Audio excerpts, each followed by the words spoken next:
about resetting interest rates. It's much more complicated than that.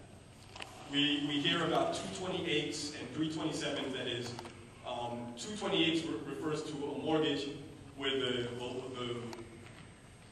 rate is something for 2 years and then resets over the next 28 years over the life of a 30-year mortgage. That oversimplifies the problem. Abusive product features are rampant, and it obscures the fact that a broad range of abusive product features, predatory sale, and underwriting practices are actually in place.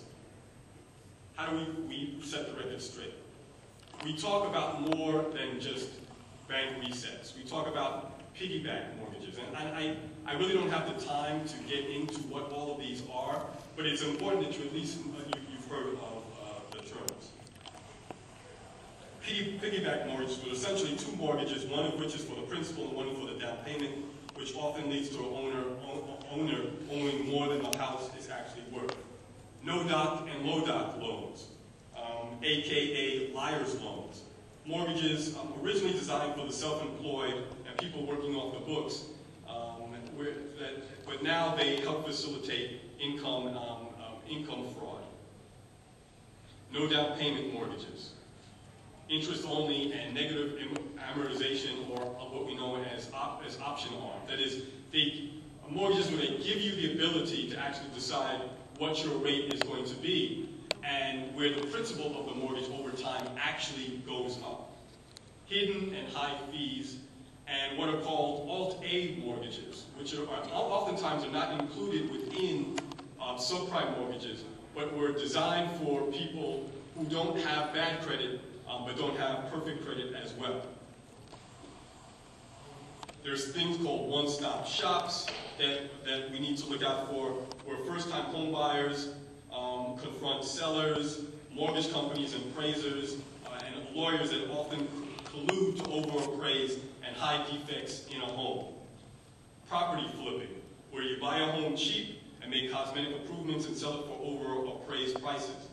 Home improvement and refinance scams. And I'm sorry to be going through this so quickly, but I really don't have time to get into detail about them. But we can talk more later about what these actually look like.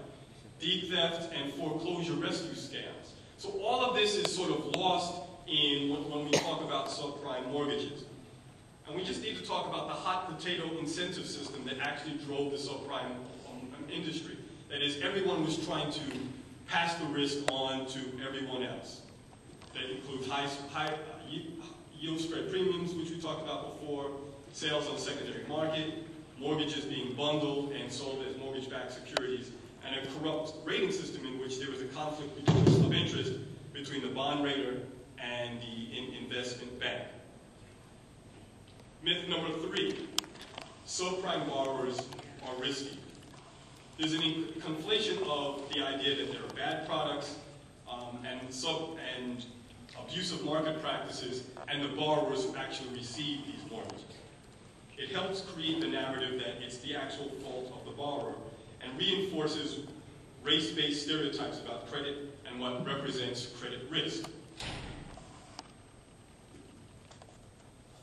We need to make the distinction between risky products and their underwriting, and the borrowers. And we need to just repeat this mantra. Loans are subprime, not borrowers. The high percentage of borrowers with subprime loans actually qualified for prime and fixed rate loans. And we need to describe the well-documented practice of racial steering in the system of the two-tiered financial apartheid system, where you have one kind of loans for certain kind of communities and another kind of loan for other kind of communities. If you look at Southeast Queens or St. George's County in Maryland, what you find are middle-class, predominantly black neighborhoods, where even when you account for credit rating, when you account for income, they still are receiving subprime mortgages at a disproportionately higher rate.